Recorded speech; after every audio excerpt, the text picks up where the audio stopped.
ہم کیسے خدا کی طرف بڑھیں؟ بہت آسان فارمولہ ہے.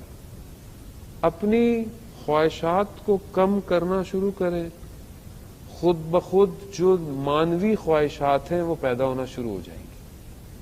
خود آپ اپنے آپ سے دیکھیں، میں آپ سے سوال نہیں کر رہا، میں اپنے آپ سے سوال کر رہا ہوں.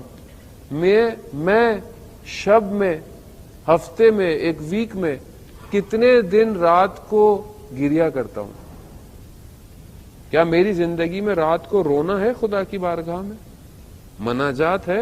آپ نے دعائے کو میل پڑھی، مولا متقیان نے جو ہے وہ تعلیم فرمائی، حضرت خضر کی دعا ہے. یہ میں پڑھ لیتا ہوں، پوری پڑھ لیتا ہوں، لیکن میری آنکھ میں ایک بھی آنسو نہیں آتا. یا مناجات امیر المومنین ہے، یا ویسے ہے مناجات نہیں بھی پڑھوں ویسے خدا کی شب جمعہ ہے، مفاتیح الجناح میں ہے کہ جو جوان شب جمعہ خدا کی بارگاہ میں استغفار کرے اور اس کی آنکھ سے آنسو ٹپکے، سمندر کی مچھلیاں اس کے لیے استغفار کرتی ہیں.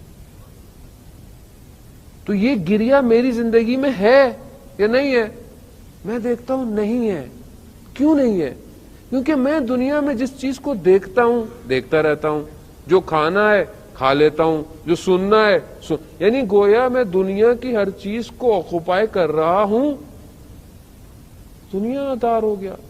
اگر میں اس کو تھوڑا تھوڑا کم کروں تو مجھے محسوس ہو کہ شب میں رات کو اٹھ کر 2 رکعت نماز پڑھنے کی لذت کیا ہے، خدا کی بارگاہ میں سجدے میں گریا کرنے کی لذت کیا ہے.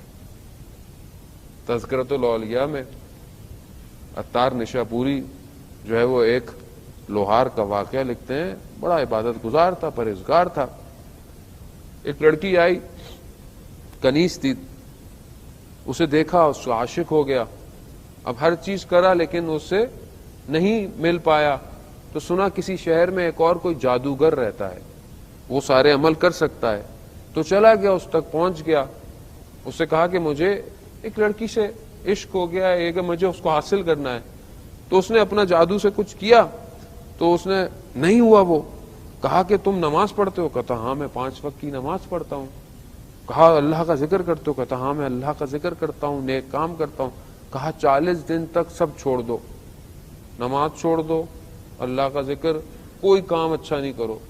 کہہ رہا ٹھیک ہے 40 دن بعد آنا. گیا، 40 دن نماز نہیں پڑھی، اللہ کا ذکر نہیں کیا. وہ انسان دنیا میں اتنا محو ہو جاتا ہے. واپس گیا اس کے پاس، اس نے بولا 40 دن کوئی اچھا عمل نہ میں نے کہا میں نے کچھ نہیں کیا. اس نے پھر کوئی جادو سے کیا، پھر کچھ نہیں ہوا.